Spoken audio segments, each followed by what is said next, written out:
Hello दोस्तों। तो मैं ना अपने नोट्स में से आप लोगों को थोड़ा सा जैनिज़्म के बारे में ओवरव्यू दे दूं। मैं ना इंडियन आर्ट एंड कल्चर शुरू करने वाला हूं, पर जैनिज़्म बहुत इंपॉर्टेंट है, इसलिए मैंने आपको जैनिज़्म के ऊपर थोड़ा सा ओवरव्यू दे रहा हूं।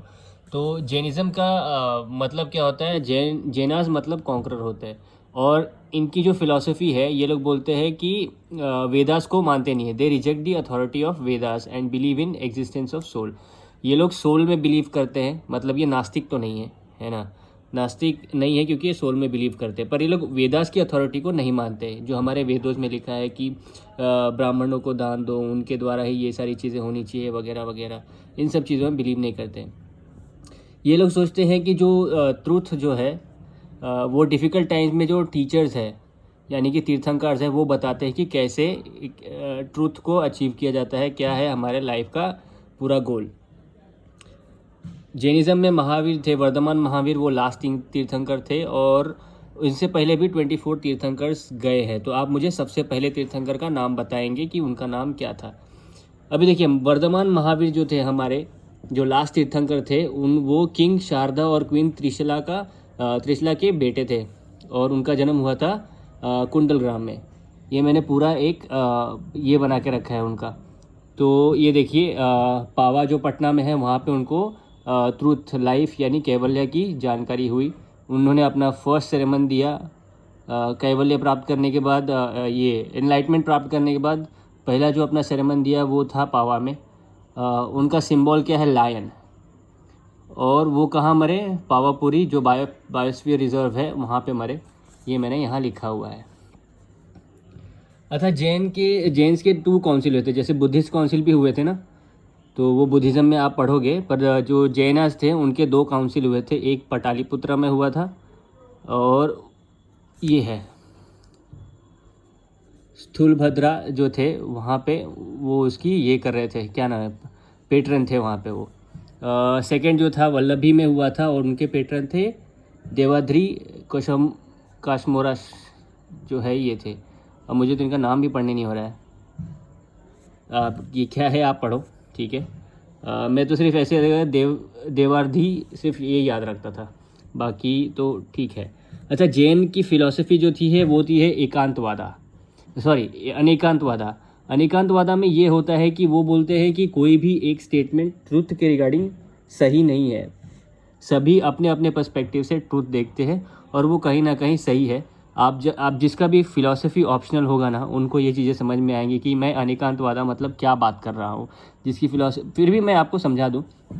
जैसे कोई बोलता है कि मुझे 6 दिखाई दे रहा है, और जो अपोजिट साइड में बंदा खड़ा होगा या आदमी खड़ा होगा, वो बोलेगा कि नहीं, मुझे 9 दिखाई दे रहा है। तो दोनों भी अपनी तरफ से सही है ना। चीज़ तो एक ही है, पर दोनों की देखने की दृष्टि अलग अलग है। तो इस हिसाब से आप समझिए कि अनेकांतवादा रहता है। तो ये किसी को भी डिनाई नहीं करते कि उनकी ट्रुथ सही है या गलत है, या फिर वो लोग यही नहीं बोलते कि मैंने जो देखा, मैंने जो बोला वही सही है। तो ये अनेकांतवादा हो गया। अभी देखिए, उनके 3 ज्वेल्स भी है, मैं यहाँ बताता हूँ। देखिए, right belief, right knowledge, right conduct, ये उनके 3 ज्वेल्स है, 3 ज्वेल्स ऑफ जैनिज़्म। तो आप इसको कैसे हम लोग याद करते थे? राइट बिलीफ करके हम लोग, ये तो हमेशा ही याद रहता है कि right belief, right knowledge, right conduct आप करो। अभी देखिए, ये लोग 5 कंस्ट्रेंट्स फॉलो करते हैं जैनिज़्म में। Non violence, truthfulness, non stealing, non acquisition, और चेस्टी लिविंग। मतलब ये है कि अहिंसा, सत्य, अस्तेय, अपरिग्रह एंड ब्रह्मचर्य। ये वो लोग इन चीज़ों का पालन करते हैं पूरे अपनी लाइफ में। उसके बाद जो उनके 8 ऑस्पिशियस सिंबल्स है, अष्टमंगला, उसके बारे में दिया है। स्वास्तिक है, नादव्रता है, भद्रसना है, शिवत्सा है, दर्पणा है, ये सारी चीज़ें हैं। इसकी PDF में आपको दूंगा। अभी देखिए, उनका एक सिंबल क्या है जैनिज़्म का?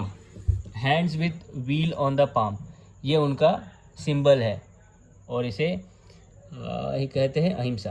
तो ये पूरा मैंने आपको बता दिया। अभी इसमें 2 मेजर स्कूल्स हैं। अगर कोई फ़िलासफ़ी ऑप्शन लिया है तो उनको पता होगा कि 2 मेजर स्कूल है, और उसमें आता है दिगंबरा और श्वेतंबरा। अच्छा, मेरे को ये बताइए कि कौन वाइट कलर के क्लोथ पहनते हैं, श्वेतांबरा पहनते हैं या दिगंबरा, बताइए आप मुझे कमेंट सेक्शन में बताइए। और मैंने ये भी लिखा है, देखिए जैसे ये पहले हम लोग यहाँ आते हैं दिगंबराज में, मैं आपको बताता हूँ कि श्वेतांबरा में क्या है। मूल्य संघ है क्या, ओरिजिनल कम्युनिटी है।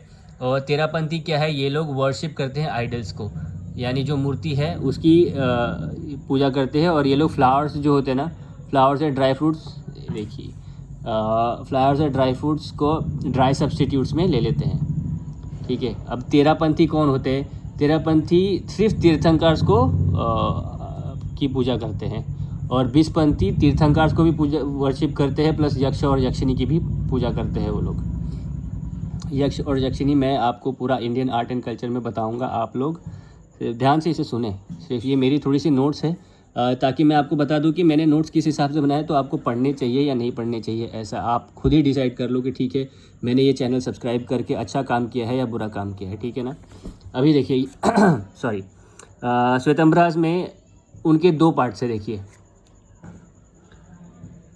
स्थानकवासी है, एक्चुअली 3 है। स्थानकवासी है, स्थानकवासी मतलब एक ही स्थान पे रहने वाले, तो आप थोड़ा सा सिर्फ समझो। स्थानकवासी है, मूर्ति पूजिका है, उसके बाद तेरापंथी है। तो स्थानकवासी क्या बोलते हैं, ये लोग सिर्फ सेंट्स जो होते हैं उनकी पूजा करते हैं और मुंह पट्टी लगाते हैं। ये 2018 में यूपीएससी में पूछा गया था, इसलिए मैंने ये मार्क करके भी रखा है आप लोगों के लिए कि ये पढ़ना क्यों इंपॉर्टेंट है। नहीं तो आप बोलोगे कि सर तो ऐसे है कि कहीं से भी कुछ भी लेके आके पढ़ाते हैं, यूपीएससी में तो इतना सब पूछा ही नहीं जाता। तो मैं आपको बता दूं कि भाई साहब ये पूछा जाता है, इसलिए मैंने आप लोगों को ये चीज़ बताई है। अभी मूर्तिक पूजक कौन से है, ये लोग बोलते हैं कि आइडल्स ऑफ तीर्थंकर को टेंपल में रख के उसकी पूजा करते हैं और मुंह पट्टी नहीं लगाते, इसलिए मैंने मुंह पट्टी के यहाँ पे क्रॉस करके रखा है कि मुंह पट्टी नहीं लगाते। तेरापंथी क्या करते, ये भी सेंट्स को प्रे करते हैं और मुंह पट्टी लगाते हैं। तो ये आपको ओवरऑल सिर्फ छोटा सा मैंने आपको ये इन्फॉर्मेशन दिया है कि जैनिज़्म के बारे में, उनकी फ़िलॉसफी क्या है, अनेकांतवादा। उसके बाद जैनिज़्म क्या बिलीव करता है कि सोल एग्जिस्ट होता है, मतलब ये कि पूरा नास्तिक नहीं है। नास्तिक दो ये वेदास को रिजेक्ट करते हैं, पर पूरी तरह से नास्तिक नहीं बोला जा सकता। वर्धमान महावीर के बारे में मैंने आपको यहाँ बता दिया है, ये देखिए यहाँ लिखा हुआ है मैंने। उनके त्रिरत्नास जो होते हैं, रत्नत्रया, सॉरी त्रिरत्नास नहीं, रत्नत्रया बोलते हैं उसको, यहाँ लिखा हुआ है मैंने। तो ये थोड़ी इन्फॉर्मेशन है आपके पास, अगर आप चाहें तो इसको लिख भी सकते हैं इस वीडियो को पॉज करके, क्योंकि प्रीलिम्स के लिए ये बहुत इंपॉर्टेंट है।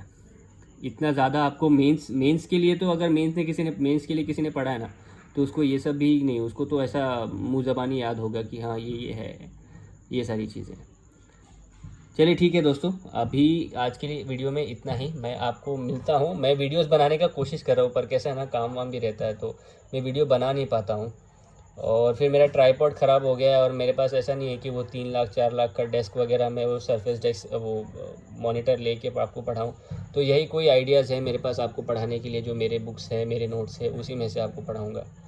आपको नोट्स के पेजेस ज़्यादा लगे होंगे प्रीवियस पेजेस में, पर यह है कि आप हैंड राइटिंग देखिए ना, थोड़ा सा सेग्रीगेट करके मैंने अच्छे से बना के रखा है ना, ताकि समझ में आ जाए। तो इतना कुछ नहीं है, अगर आप इसको छोटे छोटे अक्षरों में लिखेंगे तो ये बहुत छोटी हो जाएगी, हार्डली 50-60 पेजेस की होगी बुक। तो आप देखते हो आर्ट एंड कल्चर की कितनी बड़ी है। तो दोस्तों चलिए, मैं आपको अगले वीडियो में मिलता हूँ। तब तक अगर आप फ्री में पढ़ना चाहते हैं तो इस चैनल को सब्सक्राइब करें, वीडियो को शेयर करें, और कोई आपको सुझाव देनी है तो मुझे कमेंट सेक्शन में ज़रूर बताएं। थोड़ी बहुत मिस्टेक्स मुझसे भी होंगी, क्योंकि मैं भी आप लोगों की ही उम्र का हूँ। बस अपनी नॉलेज शेयर करना चाहता हूँ आप लोगों से। दोस्तों आप भी अपना नॉलेज मुझसे शेयर कीजिए, मैं किसी की बातों का बुरा नहीं मानूंगा। अगर ये चीज़ आपको कंटेंट रेलेवेंट नहीं लग रही, कि नहीं पढ़ के कोई फ़ायदा नहीं होगा, तो आप मुझे कमेंट सेक्शन में बताइए कि मैं कैसे इंप्रूव करूँ। थैंक यू दोस्तों, मिलता हूँ अगले वीडियो में।